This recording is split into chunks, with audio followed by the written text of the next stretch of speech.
क्या हाल है मित्रों। सो आज के वीडियो में हम मैप मेथड के बारे में बात करेंगे और वीडियो को एंड तक देखना क्योंकि इसके बाद आपको मैप मेथड में कभी भी प्रॉब्लम नहीं होगा एंड मैं बहुत ही डिटेल में बताने वाला हूँ मैप मेथड को। सो स्टार्ट करते हैं। सबसे पहले हम देखते हैं मैप मेथड कैसे काम करता है। तो उसके लिए हमें एक एरे चाहिए।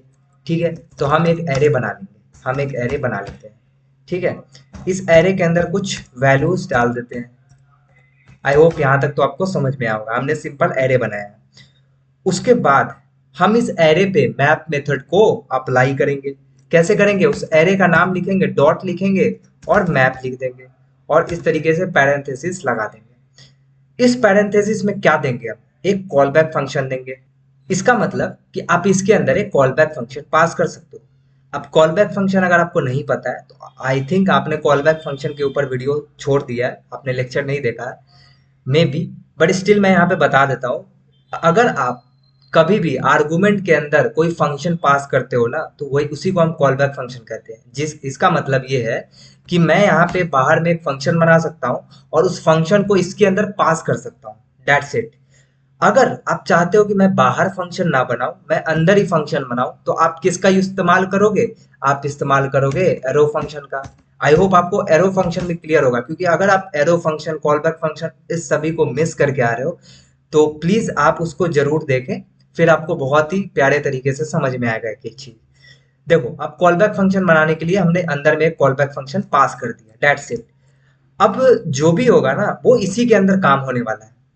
तो कॉल बैक फंक्शन के अंदर यहाँ जो पैरामीटर है उसके अंदर क्या आएगा? उसके अंदर एक एक एलिमेंट उठ के आएगा। तो मैं यहाँ कुछ भी नाम लिख सकता हूँ, मैं ए बी सी कुछ भी लिख सकता हूँ, बट यहाँ पे एक एक एलिमेंट उठ के आ रहा है तो थोड़ा सा मीनिंगफुल नेम देने के लिए हम यहाँ पे एलिमेंट लिख देते हैं।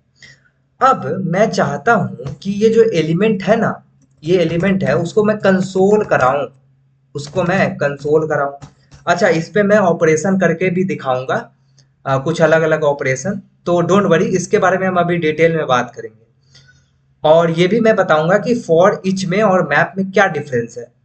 तो वीडियो को बस एंड तक देखो, आपको एक एक चीज समझ में आ जाएगा। देखो, यहाँ पे हमने एक एलिमेंट नाम का पैरामीटर पास किया। अब होगा क्या कि ये जो एरे है उस पे मैंने मैप मेथड लगाया है, तो एरे का एक एक एलिमेंट उठ के इस एलिमेंट वाले पैरामीटर में आएगा और यहाँ पे प्रिंट करेगा। तो आई होप आपको क्लियर हुआ होगा। अगर मैं इसको चेक करूं, इसको मैं अगर चेक करूं तो आपको दिख जाएगा कि हर एक एलिमेंट यहाँ पे प्रिंट हो चुका है। ठीक है, अगर मुझे कोई ऑपरेशन करना है, लेट सपोज मैं चाहता हूं कि हर एक जो एलिमेंट है उसका डबल हो जाए, उसका क्या हो जाए? डबल हो जाए। तो मैं एलिमेंट को एलिमेंट से मल्टीप्लाई कर सकता हूँ, या फिर मैथ में एक स्क्वायर फंक्शन होता है उसका भी इस्तेमाल कर सकता हूँ।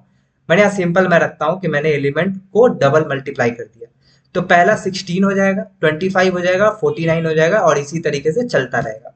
तो आप देख पा रहे होंगे कि स्क्वायर हो चुका है। आप अगर चाहते हो एलिमेंट को मैं 2 से मल्टीप्लाई कर दूं सभी एलिमेंट को, तो सभी एलिमेंट 2 से मल्टीप्लाई होके आपको दिख जाएगा। आई होप आपको इतना समझ में आया होगा।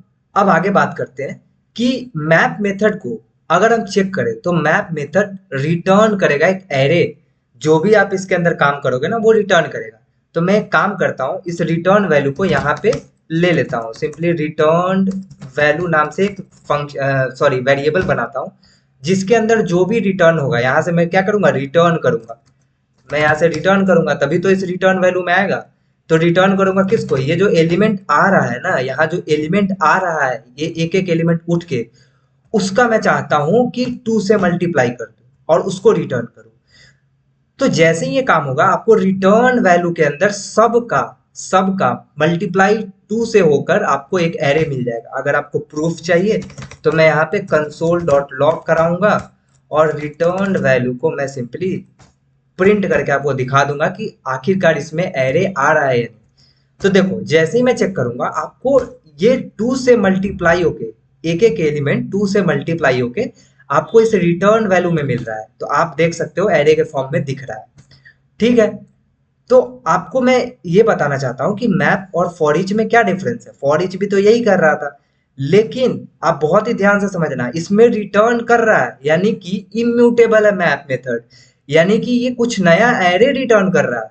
ठीक है, ये ओरिजिनल एरे को छेड़छाड़ नहीं कर रहा है, बट अगर मैं फॉर ईच के बारे में बात करूं तो वो अनडिफाइंड रिटर्न करेगा। अगर मैं चेक कराऊं वो रिटर्न कुछ नहीं करता है। इसलिए अगर मैं रिटर्न कराने का कोशिश करूंगा ना तो आप देखोगे कि रिजल्ट में आपको आउटपुट में अनडिफाइंड मिलेगा। अब मैं एक बार आपको प्रूफ करता हूँ वो चीज को, ताकि आप बेहतर तरीके से समझ पाओ। तो मैं क्या करूंगा, इसको सभी को कमेंट करूंगा और यहाँ पे आऊंगा 15 वाले में, जिसमें मैंने फॉर ईच के बारे में बात किया था।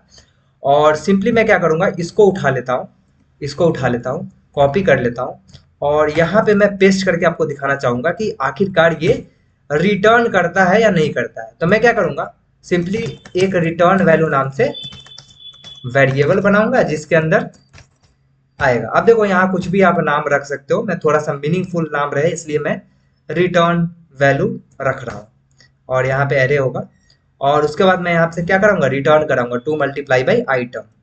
तो रिटर्न कराऊंगा 2 मल्टीप्लाई बाई आइटम। आइटम क्यों, क्योंकि मैं आइटम पैरामीटर के अंदर एक एक एलिमेंट को ले रहा हूं। ठीक है, बढ़िया बात है।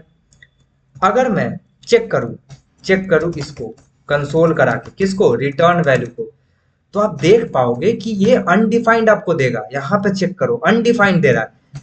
इसका मतलब कि फॉर ईच में रिटर्न नहीं कर रहा है आपका, ये अनडिफाइंड रह जा रहा है। बट अगर आप मैप मेथड में देख रहे होंगे तो मैप मेथड में आपको मिलेगा कि रिटर्न कर रहा है। क्या रिटर्न कर रहा है, एक एरे कर रहा है। अगर मैं इसको कमेंट करूं और फिर से दिखाऊं तो आपको एक एरे के फॉर्म में रिटर्न मिल रहा है, एक एरे रिटर्न होता हुआ मिल रहा है। तो आई होप आपको मैप मेथड समझ में आएगा। और मैप मेथड बहुत ही ज्यादा इंपॉर्टेंट है, ये रिएक्ट में हर जगह यूज होगा। सो इसको देखते चलना, इसको अच्छे से पकड़ के चलना मैप मेथड को। आगे फिल्टर मेथड बताऊंगा, उसको भी अच्छे से करना। वो सभी मेथड बहुत ज्यादा यूज होंगे रिएक्ट में। सो आई होप आपको समझ में आएगा। स्टिल डाउट है तो प्लीज कमेंट सेक्शन में अपना डाउट पूछे। नीचे डिस्कॉर्ड का लिंक है, आप वहां भी डाउट पूछ सकते हो, ज्वाइन हो जाओ वहां पे। अब जितने मर्जी उतने डाउट पूछो। एंड मिलते हैं नेक्स्ट वीडियो में। Till then bye.